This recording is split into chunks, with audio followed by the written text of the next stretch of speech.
नागपूर शहरातील कुख्यात गंगा जमुना परिसरातून नाबालिग मुलीचा विक्रीचा धक्कादायक प्रकार समोर आला आहे। गोपनीय माहितीनंतर लखनगंज पोलिसांनी रात्री उशिरा धाड टाकत ही नाबालिग मुलगी सुरक्षितपणे रेस्क्यू केली आहे। या प्रकरणात 4 जणांवर गुन्हा दाखल करण्यात आला असून 2 आरोपींना घटनास्थळावरूनच अटक करण्यात आली आहे। उर्वरित 2 आरोपी फरार असून त्यांचा पोलिसांकडून शोध सुरू आहे।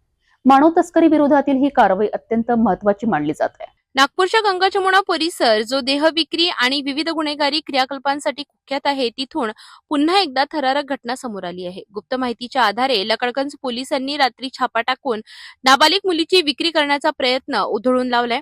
छाप्यामध्ये पोलिसांना नाबालिग मुलगी आढळली आणि तिला तात्काळ सुरक्षितपणे रेस्क्यू करण्यात आलं। या संपूर्ण प्रकरणात 4 आरोपींवर पोक्सो, मानवी तस्करी आणि बलपूर्वक जबरी निषिद्ध व्यापाराशी संबंधित गंभीर गुन्हे दाखल करण्यात आले आहेत।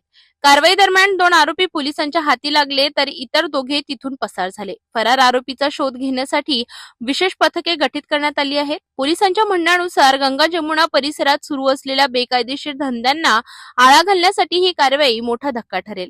नाबालिग मुलगी सध्या सुरक्षित असून तिचे समुपदेशन आणि वैद्यकीय तपासणी केली जात आहे। पुढील तपास वेगात सुरू आहे।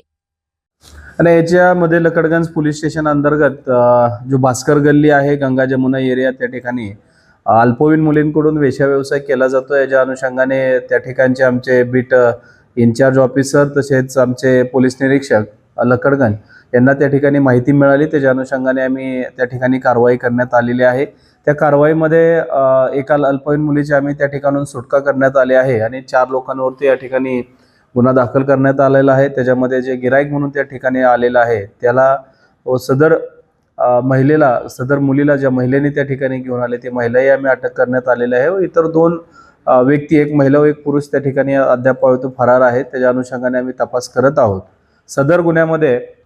सदर घटनेमध्ये आम्ही पिटा अंतर्गत आणि पॉक्सो अंतर्गत गुन्हा दाखल करण्यात आला आहे आणि त्याच्या अनुषंगाने सदर सिनियर इन्स्पेक्टर लखनगंज या ठिकाणी तपास करत आहेत। त्यामध्ये महिलांचा सुद्धा समावेश आहे। त्याच्यामध्ये बसंती धनावत आणि इतर एक महिला आणि एक धनावत यांचा मुलगा या ठिकाणी आरोपी आहेत आणि त्याच्या अनुषंगाने आम्ही कारवाई करत आहोत।